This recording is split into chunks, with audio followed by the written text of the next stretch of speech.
Right, Beisel Bros, episode 18. Randy, favorite number 18? I'm just gonna give a shout to Peyton Manning because I actually feel like he gets like a little bit of disrespect. And also Tate Martell, the best high school quarterback of all time. Who we're gonna try to get on this show to just explain what in the fuck happened to that guy, man. Yeah, I couldn't agree more. I add him on LinkedIn, so we'll just try and get him on the show. Yeah, because I want to hear too.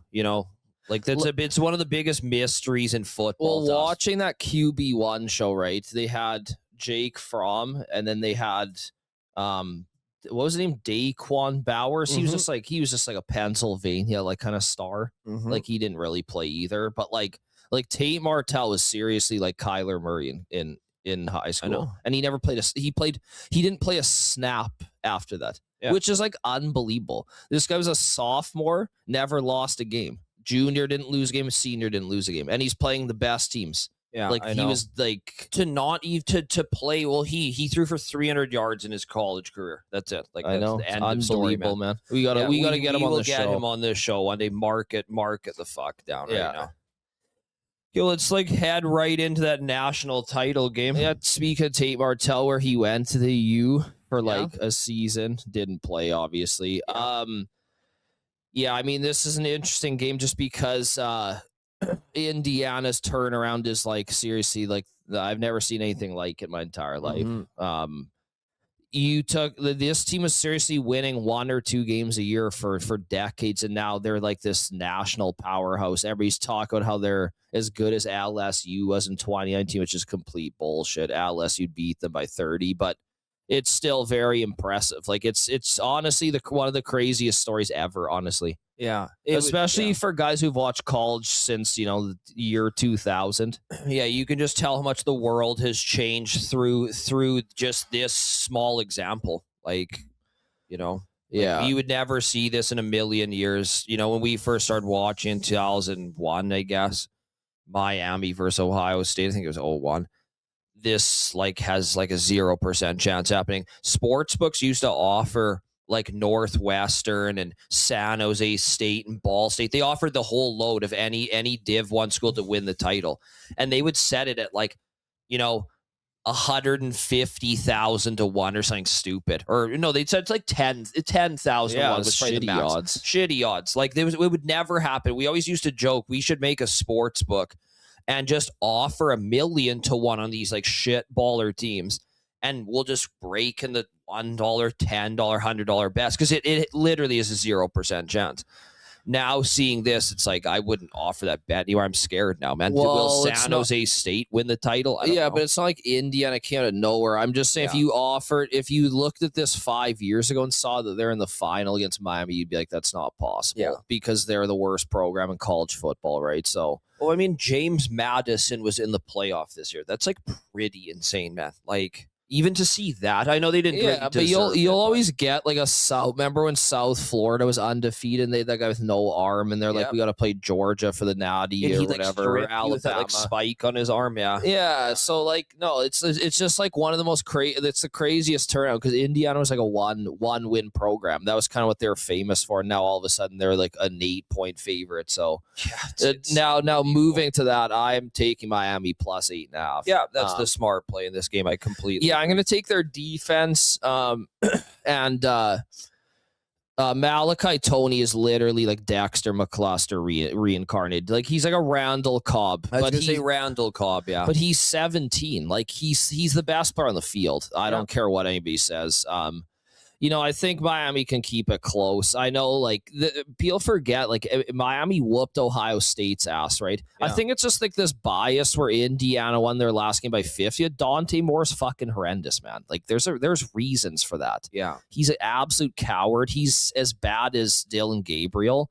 And the Jets, I'm pissed he's not coming out of college, because I wanted the Jets to take him second overall so bad. Like this thing, I actually like the Jets because we have buddies who love the Jets, and they're very tortured.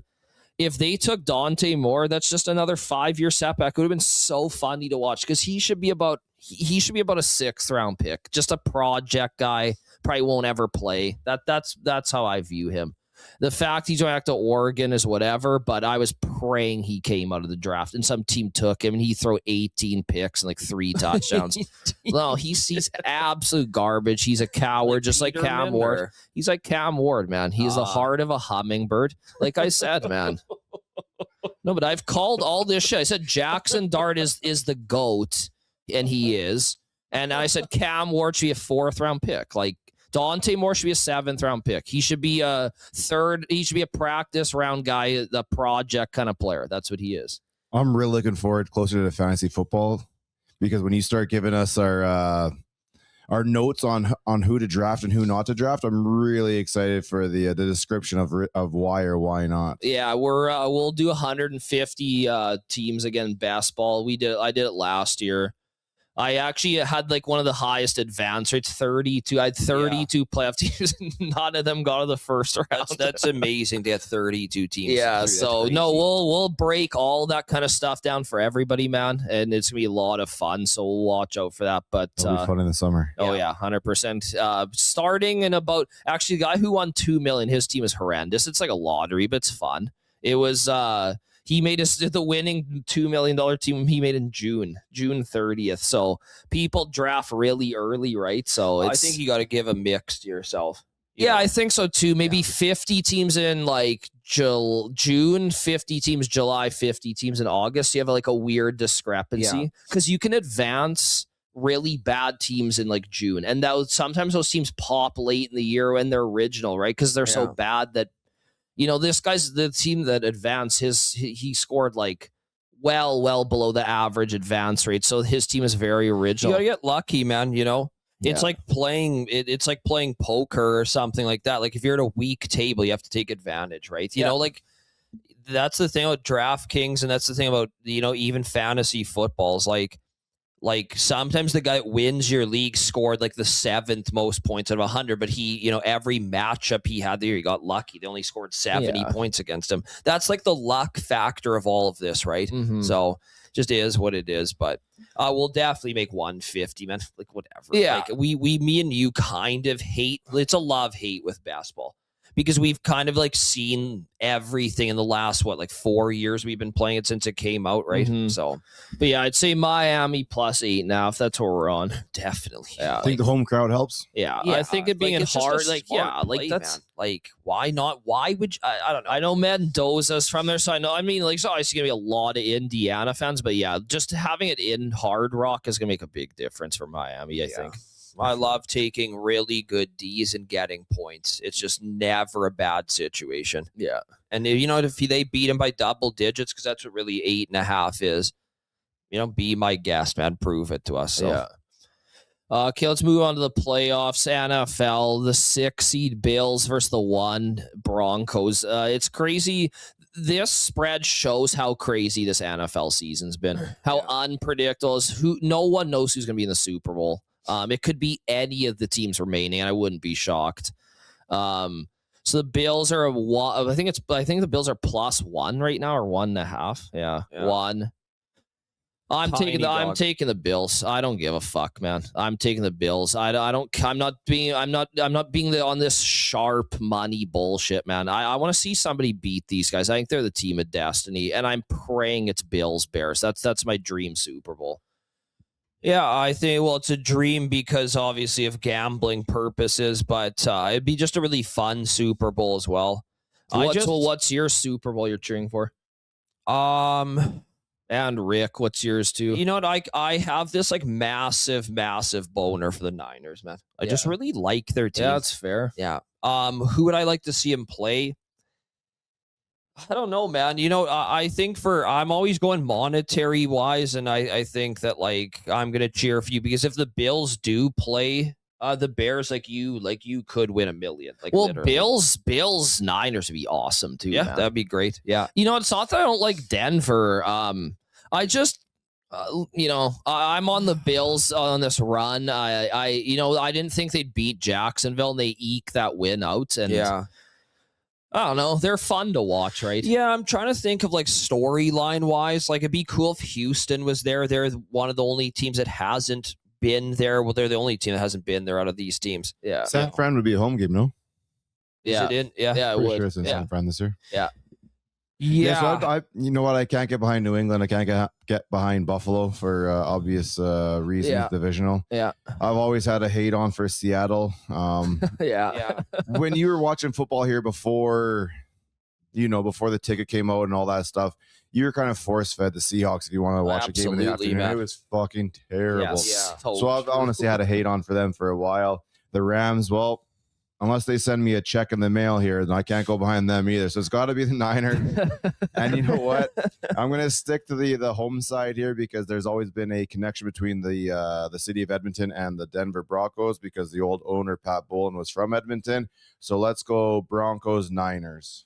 Broncos-Niners, interesting. That's a nice powerhouse. Super Bowl. Rick, can we just quickly just put this to rest? How painful is Davidov's resurgence? You mean I went yesterday and I did the quick math and I'm not sure it's 100%, but I'm fairly certain he's on pace for 71 points right now. Yeah, I know. It's just so Not just that I'm for counting. context, Rick and I both had a couple grand on LA Rams to win the division, Steelers to win the division, Davidov to get 70 points. It paid like $20K. Just beat the Carolina Panthers and that's all it would have been taken. Or finish the game when you have a 97% chance of winning with against inside your the fourth rival. fucking quarter. And when when the Rams were up 16 with 8 minutes left against the Seahawks and blew it, that was the parlay right there, man. And the Steelers end up winning the division. Davidov is hot as fuck. So we're in a lot of pain over here, but we're not going to talk about it anymore. Yeah. So Bills, I think just to touch on the game, I still like the under in this game. I'm taking under 46.5 in Bills Broncos. Interesting. Yeah, I just, Denver has a really good red zone D. They have their horrible red zone offense. I think lots of field goals. Let's just keep it nice and low. I see 23-16 final. That long type thing. Field goal, I think, is in play here too. By the way, 49.5? 49.5. Yeah, I could. Rick and the boys last week had that one, and last week at the Bills and the Jags. So with Cam Little's kind of no brainer, but it was end up being Prater who got it. But after the delay of game penalty. Which was a nice little win. It was the first quarter too, right? So no sweat. I think in Denver, I would take the long field goal. Yeah, I don't think weather is going to be a factor. Really. And Prater's very capable. Lutz is good. I would take that pick right there. Yeah. Long field goal over 4.5. But I'm on the Bills money line. I'm on their Bills bandwagon under as well. Yeah. Yeah. Moving on the other AFC game. Let's actually go to let's stick to Saturday. Niners and the Seahawks. This one's really interesting just because Darnold is now really questionable, not bullshit questionable. He hasn't thrown a pass since Thursday, I believe, is what they're saying. Yeah, and Drew Lock, they're really prepping him to play this game. So nobody really knows what's gonna happen. Me and you are already on the Niners plus 7.5, so we don't really give a shit who starts. In fact, I actually like Drew Lock a lot. So and Darnold has been, he's historically a choke artist. So this is already interesting from that standpoint, right? If Drew Lock starts, what do you think the spread goes to? 6.5, 6? Drew, no. I think Drew Lock's good, man. I think it'll drop 4.5, man. Because you have to think Darnold was playing an MVP caliber for some of this season, man. It's not I think he's worth a lot. And I don't think people view Drew Lock the same way you do. You may like him, but the public is Drew, he's a bum to them, man. So you think it goes down to 5.5? I think it'd be 4.5 if it go. Interesting. I can't wait to see that. Yeah. No, this is already interesting. But me and you already love the Niners this game. Plus, how the hell are you not how do you not feel good about that? Oh, I would feel amazing. I look, and I know the Seahawks spanked them last time, but. Yeah, but I don't give a shit about that, man. Yeah, what was that stat? You had Purdy destroys. Purdy against Mike McDonald. Purdy has had unbelievable success in his entire career, including when he was at Mike McDonald's in Baltimore. So I'm going to pound Purdy in this game. There's no doubt in my mind that he doesn't have chances to play well and that they can't cover. So you're saying Seattle's to win by double digits? I just don't believe that, man. Yeah, and it's another situation where just prove it to me, man. If you want to blow them out 28 10 or something, whatever. Like, yeah, sure. I'll bow down. You could have my entire bank account if you want. I don't give a fuck. This is not happening, man. They're just not. They're just prove it to me, and I'll bow, and you can. Yeah, you can do whatever. No, the Niners are just like, it's almost like they're the team of destiny. It feels like with that win over the Eagles, Kittle's gone in the first play of the game. Basically, they don't have they're throwing out like Sky Moore's playing receiver for them. You know, it's just like crazy, man. Their D, you couldn't name one guy in their D. Their entire defense is gone. Yeah. And they just continue to win, man. It's crazy. Yeah, Like they're hot. They're you know, you could take this in any sport. When a team starts to get hot and you see it, that's the most dangerous team, man. Yeah. It's a team that gets hot in the last 4 games of the season. Yeah, you see in March Madness a lot 100%. When teams win like 15-6, you know, they always like even if it's like Murray State or some like weird ass team. Like when Kemba won with in Connecticut. Yeah, they Jeremy won. Lamb. They won. They just ran the table. Yeah, when he hit that buzzer beater against Pittsburgh, and then they just won the Big East, and then they just kept winning. The weird thing about that team is they had Jeremy Lamb and Kemba. Like it wasn't like some shitty team, right? But still, they came from behind, ran the table, squeaked in, and then just whooped everybody's ass. Man. So that's look at the Oilers. Even when they'd roll us in when they went to the Cup, right? They got hot late in the season, right? And they just rolled along with it. And obviously, the best player in the NHL is Pronger. At the time your goalie gets hot and you have a balanced roster, you're gonna be good. And Pisani turned into like fucking Bure. Like, yeah, literally. What do you have, 14 goals or whatever he had? Something like that. 14 or 15. But I mean, if the Pronger like led the playoffs in scoring, he played D. Like he was like a literal god. He was that good. Yeah, he was unbelievable. Don't say that too loud though. Wanye might hear you. Yeah, I didn't want Wanye to hear it. But well, Wanye's been to our house. He saw Chris Pronger's on the top of our tree. That's our star, man. It's a little jersey. It's a little old Oiler jersey. Like every year, man. And I have like a life-size poster of him in my room too. Yeah. Wow, it just dropped to 6.5 as we were talking. So as we were talking, the spread is now 6.5 in the San Francisco and Seattle game. So all signs are pointing to Darnold playing. Yeah. If you're not on San Fran now, if you're not on San Fran plus 7, you're retarded. I actually don't give a shit, think man. you have a brain if you took Seattle -7. No, like, I don't like somebody call me on my personal line, tell me what the fuck. Yeah, it's just dumb. You know, you might win because you're a lucky piece of shit. It's a stupid pick. Okay, moving on. Texans Pats. I think everybody consensusly would say this is the most boring game on paper of the week. Unless you love defense. Exactly. This one's interesting, man. Like, I mean, these teams kind of remind me of each other. I think obviously Drake is like way better than Stroud, but man, I think whoever runs the ball wins this game. I could see either team winning this game. You like the under? I'm just going to take the under. Man, it's a playoff game. 2 of the best Ds. It's another prove it to me thing. Would I bet this with my own hard-earned dollars? Probably not. But if I had a lean in this game, I'm definitely going to take the under. I could definitely just see 21-17 that went under. That's not that low scoring. No. Like, I just don't see it being 31-28. I'm sorry. I just don't. A lot of long drives coming up in this one. Yeah. And, both teams like to run the ball. Like the New England Stevenson, Henderson probably get 15 carries each. Like, I just see it like being it'll be a freaking dog fight. It'll be a freaking dog fight, 100%. Yeah. So, you know what? I kind of like Texans plus 4.5. I saw it's -147.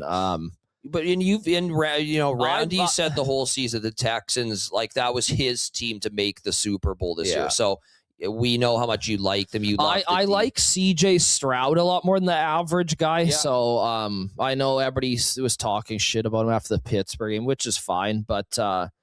Yeah, I don't know. This is just another interesting. No Collins. That makes a big difference, man. Big time.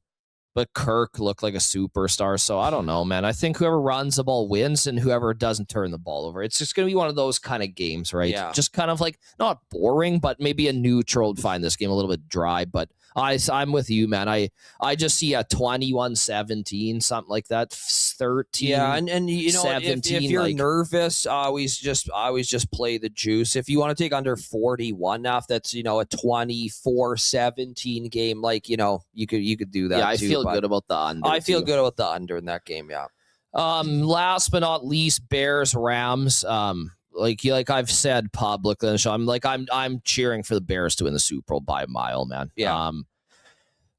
The one thing I'm worried about is how the hell they're going to get off the field in this game. I'm going to take I love over 47.5 in this game. The only thing I will just say this about the over under is it's supposed to be really windy and cold. So yeah. And again, you guys know me. It's not as prevalent in the NFL when it's windy and cold. Like in NCAA, they can't move the ball because you've seen the like the quarterbacks are as good as me like and when you on the Eastern shitty Michigan teams. plays Western Michigan. There's no NFL player out there. There's probably one safety that's going to go to the NFL. One fat O lineman. Exactly. So the center on Western Michigan will go to the NFL. That's it. These guys don't have the arm strength to really cut it through there. And it just equals again. It's a very profitable trend. It's not as prevalent in the NFL because when you have Matt Stafford and Caleb Williams throwing the ball, they have both rocket arms. So it's not going to really affect it, but sometimes it does, depending. It's supposed to be really cold there. Yeah, snowy too, which is fine. Again, you have two teams that pass the ball really well, right? It's not like Barkley versus James Cook or something, right? Or whatever the two best running backs are now. It's like this is a pass-heavy offense for both. So we'll see. I mean, you just have to watch the game. If it's being affected dramatically, you just stay off, or you know. Well, what we're gonna try to do is do what we do with the Jags game. Get off the original total, which it landed right on it. We would have lost under 51.5 and ended on 51. I'm gonna try to get an alternate here, 43. You know, if it starts a little bit slow, 44.5, something like that.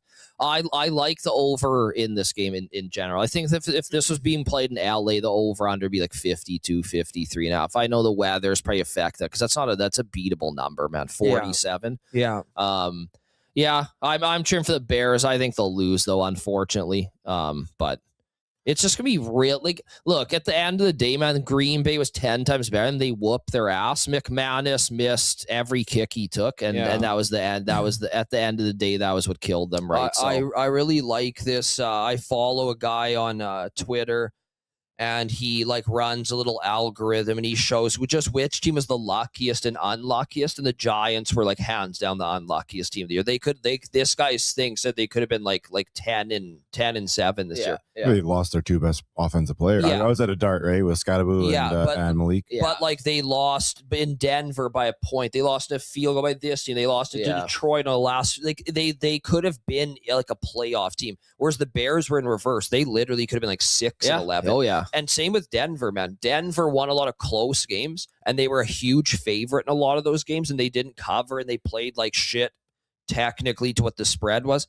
I don't know, man. Denver and the Bears have always been that's the two luckiest teams here. I don't know what's going to happen this game. Obviously, me and you are cheering for the Bears. This Rams offense is so damn good. But they literally just it seems like they just have a horseshoe up their ass, man. Every time I see their games, it's just 27-9 in the fourth quarter. They just come back and win. Caleb's a gamer, man. That's part of our scouting report. We're going to talk on EPH for live betting NFL, for live betting football. For our betting course that we're going to be releasing is you have to identify who's a pussy. Dante Moore's a perfect example. He's a coward. He quits mid-game, and he's a bitch. He has no talent.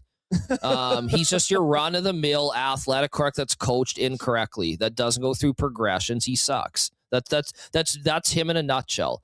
He and Caleb Williams is the kind of guy who's down 45-0 that's going to air it out, paint his nails, and fucking go hard, man. That's why I fucking love this guy, man. So I can't wait to watch this game. I'm not going to be able to because I'm so busy this weekend, unfortunately, but I'll try to keep up with it. And I think I'm going to try to get an over in that game. Some kind of number off the original total because I hate betting original totals, which we'll also talk on the betting course. So yeah, for sure. Go Bears. We'll see what happens. So. Let's get to that little mailbag, as Americans call it. Bag. Okay. Mailbag. Rick, I've got a couple here for you guys here. Okay. So I know you guys are big fans of cashing out early when it's opportunity, but when and why do you do it? There's been times, you've got a bet out there and they're offering you whatever, say 60% of the total, and you're kind of questioning whether your last leg is gonna go or not. Yeah. When do you take that? Well, you saw like on EPH, our monster max was Packers money line, which if you're on certain sites would have cashed because if you're up 17, right? Yeah. I think if you're looking at the Packers are minus 20,000 at halftime. If you had $1,000 in that bet, they probably would have gave you about $954 according to my exact calculations. If you didn't cash out, you're a moron. Like what is the point sweating that remaining $47? And the reason I say this is sports betting is so taxing on your brain and mentally and physically that if you can take profit and get off games where you've won 95% of your money, just do it, man. You got to stay in this stuff for the long haul. And if your site that you're on, which you guys should all be on, a Bet 365 or like a cool bet that offers cash outs. Yeah, Betway offers cash outs. You guys got to take it, man, because this like preserves your energy, your mental state. Because when you get bad beats and stuff like that, that's when you start to go off the rails and put $2,000 on Fresno State plus 400 and they lose by 50 points. And then you start punching holes in your own drinking monster. So, like, that's the whole point of this shit, man. You have to preserve we're going to talk about this on the betting course, preserving your mental state. It's massive. Because people just think, oh, I just pick winners. I'm blah, blah, blah. It's like, no, you don't. And number two, you have to stay fresh.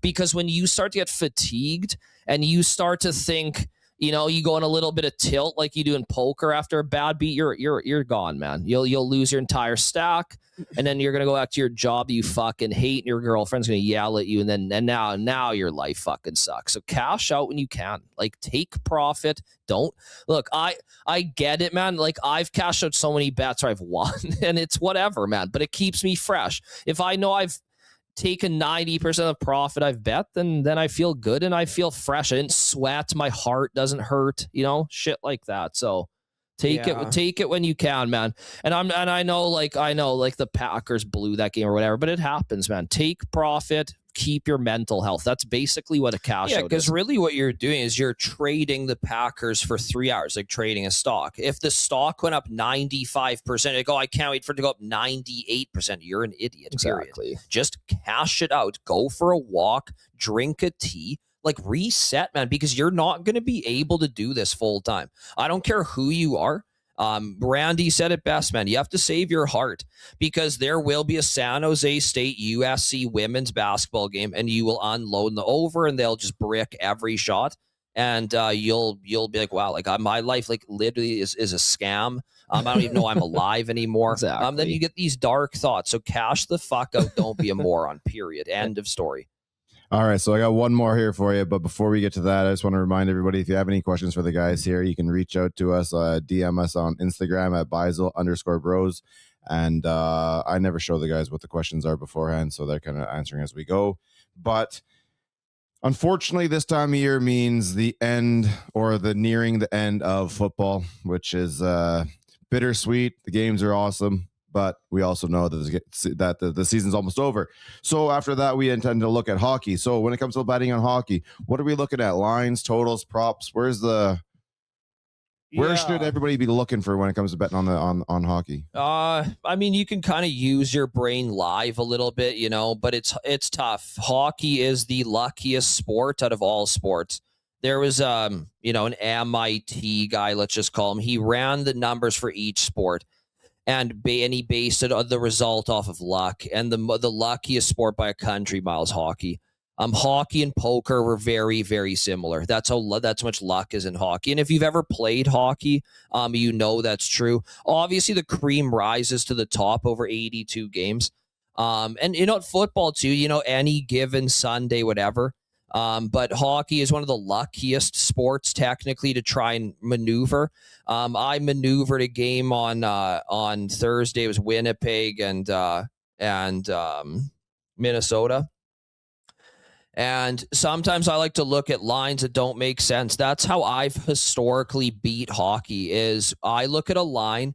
In this particular game, it was Minnesota's minus 130 at home. That is right in the play zone. They've pretty much lost 0 games. Your Winnipeg's under 500. They're on the road and they're plus 115. I was like, okay, well, they'll win by 6 goals. they won by 6 goals. Like they were up like 6-0 in the second that was the period. pick of the year on this show, honestly. Yeah, it was. And, that's how I bet hockey. If I find a game, like we could probably find one right now, Rick, if you want, we could do another one right now. Yeah, I just need to see the records. And that's it. That's the only thing I need to see. I need to see I just need to see the records. While you guys are looking it up, I find there's not as much value in NHL betting because, like, when we were betting World Juniors, I was taking like Finland to score a goal in the first period. It would be 17 minutes left. It'd be -110. They'd be on the power play. It's like if you bet that in the NHL, it'd be -250. Rick, can you go to the scores? Like, just go to scores there. Yeah. Let's see. Yeah, here, I'll do one again here. Gotta lean in. You go slower, go back up. No, go lower. You just scroll through all the games that are on today. There. I mean, Flamers is kind of hot tonight for me personally. Going down.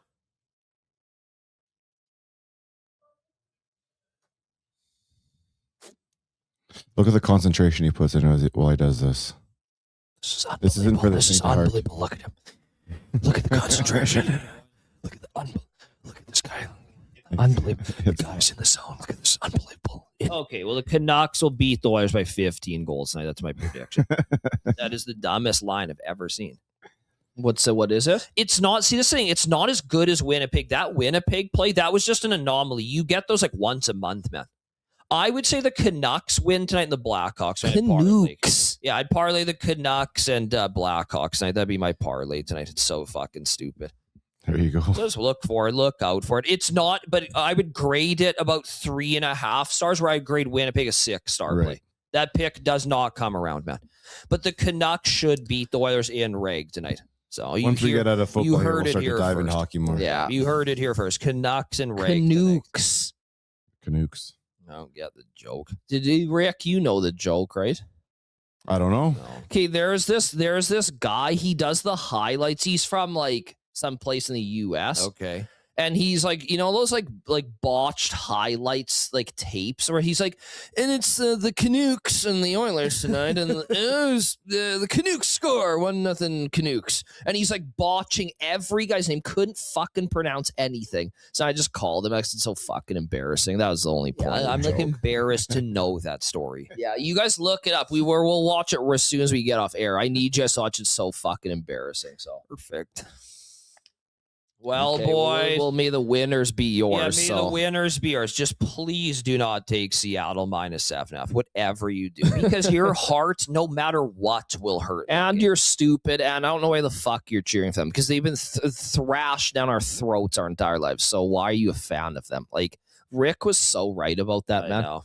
Like when you no, but it was bad, dude. Even when do you guys remember when they suck too? Yep. And they'd be like, they were like 3-8, and you're trying to watch the game of the week. This is when there was like 40 channels. There's more now, obviously. Yeah. Oh, before Sean Alexander. Yeah, exactly. Yeah. And how annoying were their games, man? And they were always the most boring ass team too, man. Yep. I did like the Tavares Jackson era, but you're the only guy that liked that guy, man. I love them, man. But no, like Corin Robinson was their superstar. I was like, okay, get this shit off the fucking TV. Get this shit off my screen. Okay, let's go.